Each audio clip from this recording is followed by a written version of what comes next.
and a crash pushes the death toll on area roads to near double digits in less than a week. CBS 7 News at 6 starts right now. Out of the 8 that were in the vehicle, none of them have seatbelts on except the driver.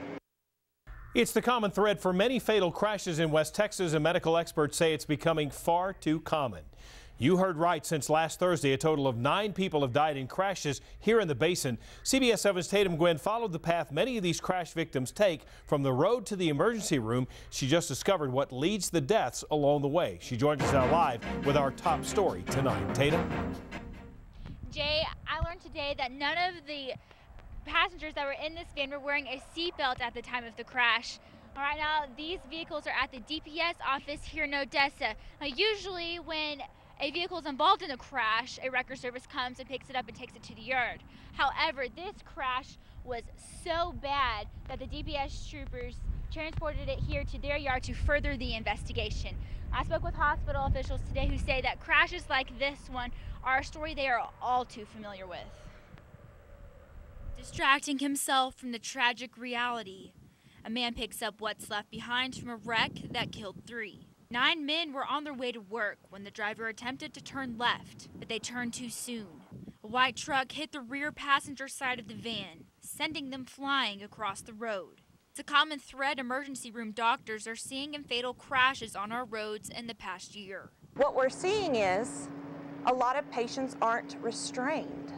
They are coming in from motor vehicle accidents, they're not restrained, they're being ejected, and they have more serious injuries. In fact, the emergency department at Medical Center Hospital has seen a 30% increase in trauma patients in the past year from crashes. They are very worried. They're worried that with all of the training we have, with all of the equipment, and the reality of it is with everything we have, we're still losing patients. They say since a lot of these crashes involve heavy vehicles, the injuries they're seeing are more severe. Larger trucks that are out on the streets, the actual damage to those vehicles, and you can tell that your patients are injured more because of the mechanisms that they're being injured by. ERP says the doctors in the department are urging people to slow down and buckle up because you never know what lies ahead. I'm told that the 4 other passengers that were transported to the hospital from this van still remain there. No word on their condition at this time, but I have done some digging on this van. Now, I found out that this van belongs to a company called Sandhill. They do have a local office here, however, the license plate on this particular van says that they are from Montana. I did find the local number for their office here and it would not go through. It was like it was disconnected. I will, of course, keep you updated on the investigation of this crash, and as we learn more, we will be sure to update you on our website, cbs7.com.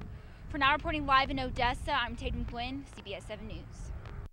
Tatum, thanks. The local transportation planning organization has announced that it will hold a series of meetings to talk about traffic issues and what leads to crashes. The Midland Odessa Transportation Organization, or MOTOR, will be holding meetings throughout April and May in both Midland and Odessa. The first will be April 1st in Odessa at Sherwood Park Community Building. Midland's first will be April 22nd at the Sibley Nature Center. Now, for a full list of the meetings and their locations, go to our website at cbs7.com.